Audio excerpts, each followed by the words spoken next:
Hello అండి, నమస్తే. నేను శ్రీలక్ష్మి. ఈ వీడియోలో ఆలూ పరాటా ఎలా ప్రిపేర్ చేసుకోవాలో చూద్దాము. నేనైతే ఆలూ పరాటా చేయడంలో పెద్ద ప్రో ఏం కాదు. నాకు తెలిసిన చిన్న చిన్న మెథడ్స్లో ఆలూ పరాటా అనేది ప్రిపేర్ చేశాను. టేస్ట్ అయితే సూపర్గా వచ్చింది.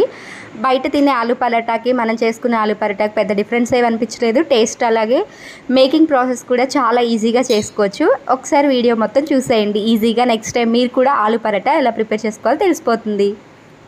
ఏం లేదు, ఆలూ పరాటాకి రెండు ఇంగ్రీడియంట్స్ ఉంటే సరిపోతుంది. ఇంగ్రీడియంట్స్ అంటే మెయిన్ ఇంగ్రీడియంట్స్ నేను చెప్తున్నాను. ఒకటేమో ఆలుగడ్డ కర్రీ, అలానే పరాటా చేసుకోవడానికి చపాతీ పిండి. సో ముందైతే చపాతీ పిండిని మనకి కొద్దిగా వాటర్ యాడ్ చేసుకుంటూ చపాతీ ఎలా అయితే ప్రిపేర్ చేసుకోవడానికి డో కావాలో అంతవరకు డో ప్రిపేర్ చేసుకోవాలి. ఈ డో అనేది సాఫ్ట్గా ఉండాలి. ఎంత సాఫ్ట్గా అంటే గులాబ్ జామ్ మనం చేసుకుంటే ఎంత సాఫ్ట్గా వస్తుందో అంత సాఫ్ట్గా ప్రెస్ చేసుకుంటూ డో అనేది ప్రిపేర్ చేసుకోవాలి. దీనికోసం అయితే ఆలుగడ్డ కర్రీ యూజ్ చేయాలి. నేనైతే ఇక్కడ సపరేట్గా ఆలుగడ్డ కర్రీ ఎలా తయారు చేయాలో చూపెట్టలేదు.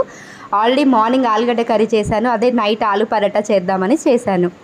చేసుకున్న తర్వాత ఇలా పొడవుగా స్నేక్ లాగా చేసుకొని మనకు కావాల్సినంత వరకు పీసెస్ కట్ చేసుకోవడమే. ఇలా పీసెస్ కట్ చేసుకుంటే ఎన్ని పరాటాలు కావాలో దాన్ని బట్టి మనం ఆలుగడ్డ కర్రీని అడ్జస్ట్ చేసుకుంటూ ప్రిపేర్ చేసుకోవచ్చు. ముందుగా అయితే ముద్దలు ఇలా ప్రిపేర్ చేసి పక్కన పెట్టుకుంటే పరాటా అంటే చపాతీ చేసుకోవడానికి ఈజీ అయిపోతుంది అనమాట.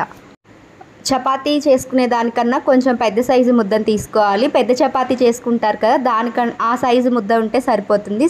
దాన్ని అయితే ఇలా చపాతీ రోలర్ ఉంటుంది కదా, సో చపాతీ కర్రతో ఇలా ఒత్తుకోవడమే. నేనైతే ఫస్ట్ టైం ఆలూ పరాటా చేస్తున్నాను. సో ఇంత పెద్దగా ప్రెస్ చేయొద్దు. ఇక్కడ చూడండి నాకు ఎలా వచ్చిందో. పరాటా అంటే చపాతీ అంత సైజ్ చేసి దాని మధ్యలో ఆలుగడ్డ కర్రీ అనేది స్టఫ్గా పెట్టేసి కొంచెం పిండిని అటు ఇటు జల్లుతూ చపాతీ అనేది ప్రెస్ చేయాలి. చపాతీ మరీ మనం చపాతీ చేసుకుంటే ఎంత అయితే మందం ఉంటుందో అంత మందం వరకు ఒత్తుకోవాలి. మరీ పలుచగా ఉండద్దు, అలానే మందంగా ఉండద్దు. వీలైనంత వరకు పలుచగా ఒత్తుకోవడానికి ట్రై చేయండి. ఎందుకంటే ఫిల్లింగ్ ఆలు కర్రీ పెట్టాం కాబట్టి మరీ మందంగా ఉంటే పైన చపాతీ అనేది మంచిగా వేగదు. సో ఫస్ట్ అయితే నేను చేసింది ఫెయిల్ అయిపోయింది. ఎందుకంటే అక్కడ బండ మీద చేశాను కాబట్టి దానికి స్టిక్ అయిపోయింది. అలా కాకుండా ఇలా హ్యాండ్తో మనం ఎంతైనా సాఫ్ట్గా ప్రెస్ చేసుకుంటాం కాబట్టి ఫింగర్స్తోనే ఎంతవరకు స్ప్రెడ్ చేసుకోగలితే అంతవరకు స్ప్రెడ్ చేసుకొని కొంతవరకు అంటే మన పామ్ ఎంతైతే ఉంటుందో ఆ పామ్ అంత సైజులో స్ప్రెడ్ చేసుకొని మధ్యలో ఇప్పుడు ఫిల్లింగ్ పెట్టుకొని చపాతీ ఇప్పుడు ఈజీగా ప్రెస్ చేసుకోవచ్చు. సో అంత కష్టం అనిపించలేదు. ముందే మనం పెద్దగా చపాతీ ఒత్తేసుకొని మధ్యలో కర్రీ పెట్టుకొని ఒత్తుకుంటే చాలా పెద్దగా వచ్చి స్టిక్కీగా అయిపోయింది కర్రీ అంతా. సో ఇలా మీరు చేసుకునే చపాతీ చిన్న సైజ్ చేసుకొని కర్రీ ఫిల్ చేసుకొని అప్పుడు చపాతీ ముద్దని ఆలు పెట్టిన తర్వాత పెద్దగా స్ప్రెడ్ చేసుకోవడానికి ట్రై చేయండి. సో ఇలా నేతితో కానీ ఆయిల్తో కానీ కుకింగ్ ఆయిల్తో మీరు ఏదైతే కుకింగ్ ఆయిల్ యూజ్ చేస్తున్నారో దాంతో రెండు పక్కల మంచిగా మీడియం ఫ్లేమ్లో రోస్ట్ చేసుకోవాలి. మీడియం ఫ్లేమ్లో తప్ప హై ఫ్లేమ్లో పెడితే మాడిపోతుంది. సో ఆలుగడ్డ కర్రీ ఆల్రెడీ ఉడికించుకున్నదే కాబట్టి మీడియం ఫ్లేమ్లో త్వరగానే కుక్ అయిపోతుంది. ఇక్కడ 1 by 1 పరాటాలు చేసేసుకోవడమే. చాలా బాగుంది టేస్ట్ అయితే. డెఫినెట్గా ట్రై చేయండి.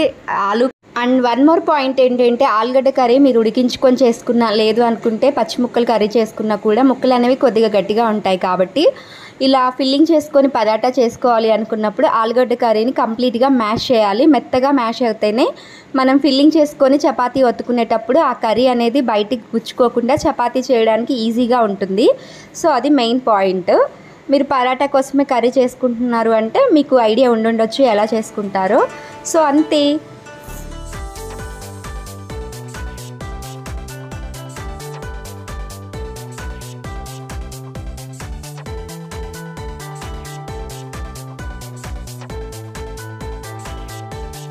కావాల్సిన పరాటాలు చేసేసుకొని దాంట్లోకి సపరేట్గా కర్రీ ఏం అవసరం లేదు. ఇలా కర్డ్తో అలాగే ఆనియన్స్తో సర్వ్ చేసుకుంటే సూపర్ అంటే సూపర్, నెక్స్ట్ లెవెల్లో ఉంటుంది taste. Thank you for watching. మీలో ఎవరైనా మన ఛానల్ ఫస్ట్ టైం చూస్తున్నట్లయితే please do subscribe, like and share. ఈ రెసిపీ మీకు నచ్చినట్లయితే కుకింగ్ వీడియోస్ చూసే వాళ్ళకి బోరింగ్గా అనిపిస్తుందా, బట్ రెగ్యులర్గా తినాలి అనుకుంటే ఇలా స్పైసెస్ తక్కువ వేసుకొని మసాలా తక్కువ వేసుకొని తింటేనే గట్ ప్రాబ్లమ్స్ రాకుండా ఉంటాయని నా ఒపీనియన్. Thank you.